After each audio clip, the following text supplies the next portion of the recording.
We have one more topic here to talk about. It's a Philadelphia Union, and the reason they're in the chat is not just because they're doing well, but because Ernst Tanner is out here celebrating earlier than anybody in the world has ever celebrated. Because he has come out and said that it's very clear that they made the right move moving on from Jim Curtin. You could see it in the results. Look at the way we're playing, all this good stuff. And fans in the comments all over the place are like, calm down, buddy. Like we're 6 games into the season. This is not the first time we've been here and then crumbled and fallen. Let's wait till we get to the end of the year. Some are cautiously optimistic they may be right. Others are claiming that it's less about the coaching change and more about the players that are actually having time to gel and play. What are your thoughts? Are they good because Carnell made them good, or could Jim Curtin have done this too? I hate to go with the cop out pick here, but I do think that it's a little bit of both. I think, Straddle that fence, baby. yeah, it's what I do best. Um, I think that clearly, like, the roster hasn't changed a ton, right? Like, they lost Carranza, but Ty Baribeau stepped in, seamlessly filled those shoes, at least so far. So it's not like the roster has had this huge turnover and, it's a completely new set of guys that are coming in and getting results done. Like, this is still the same team that was consistently towards the top of the East and just very competitive.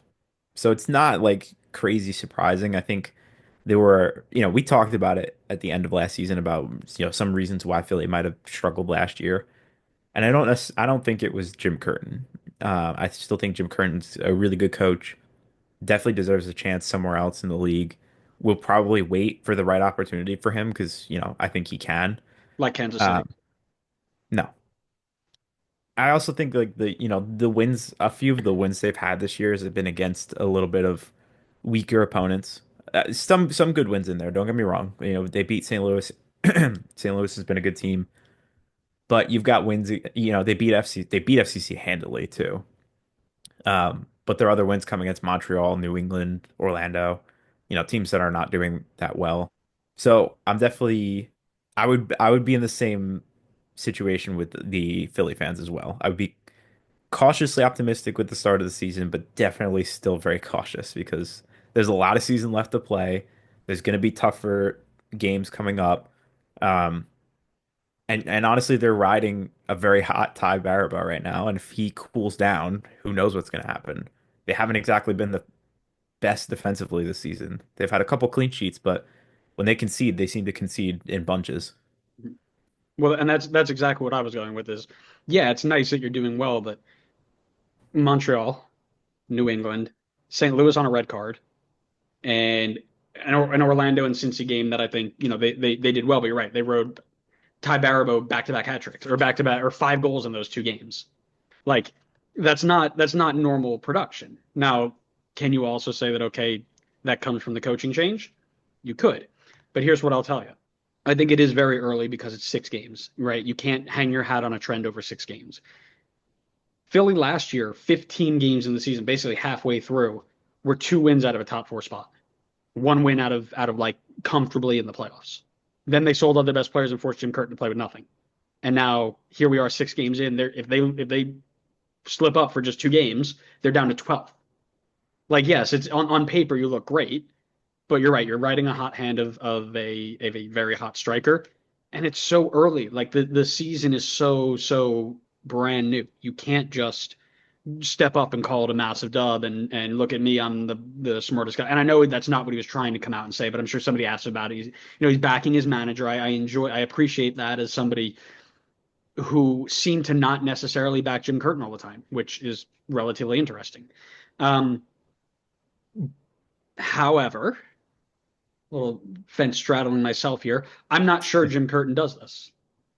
He did a lot with a little, and he is a very good coach. I agree with you, but he also was very reluctant to change his style of play. And that's his right as a coach, right? He's got a style, he knows how to coach it, he knows the players he needs for it, and he wants to stick with it. And the front office wanted to go in a different direction, and Carnell said, let's go, all fair, right? No problem. But I do believe that Philly are the ones, are who they are because of this change, right? They're living on the edge of that change. You've seen these losses already, and they lose handily, but they're benefiting from it as well. If you look at their stats, they've increased their tackles in the attacking third significantly per game. They're leading to more chances and goals, having less of the ball. All this stuff that's very Red Bull-esque. And Maribo's benefiting from that. He's scoring in bunches, but he did also score in bunches under Jim, but just less consistency, right? While Jim is a brilliant manager, it seems that this is one, the new manager bump, everybody trying to play to impress the new boss. But also, I think that the system that he changed to is significantly improving their style of play for the players that they have. Right? They've gotten rid of Jack McGlynn. That was a huge piece because he played the way Jim wanted to play. Carnell didn't need somebody to be clever and drop into the midfield and create chances. He wants to win the ball high up the field. So they get rid of him. They give him what he needs to be successful, and here you are. Can they turn it into long-term and playoff success? I don't know. But right now, I can see him saying, yes, this where we are is because of Carnell and the change that we made. That's great. But to celebrate that it was the right decision, I think is a stretch. Yeah. I mean, we saw what Carnell could bring to the table with St. Louis. Like it was And Red Bull. ton, yeah, but mainly St. Louis. A ton of success early on, and then I think teams kind of figured it out a bit, and you saw the step down. Hmm. So I do feel like it's definitely still too early to be kind of giving that seal of approval. We made the right decision.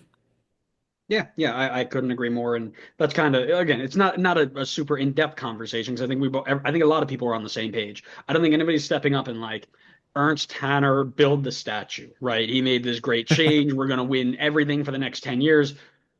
But they're also not upset, right? It's not like he's coming out when they're sitting bottom of the table being like, nope, this is the right decision. Just trust the process, right? Hmm. He's got the results to make this comment. The problem is, I think everybody feels just a little too early to say that. Yeah, I would agree with that.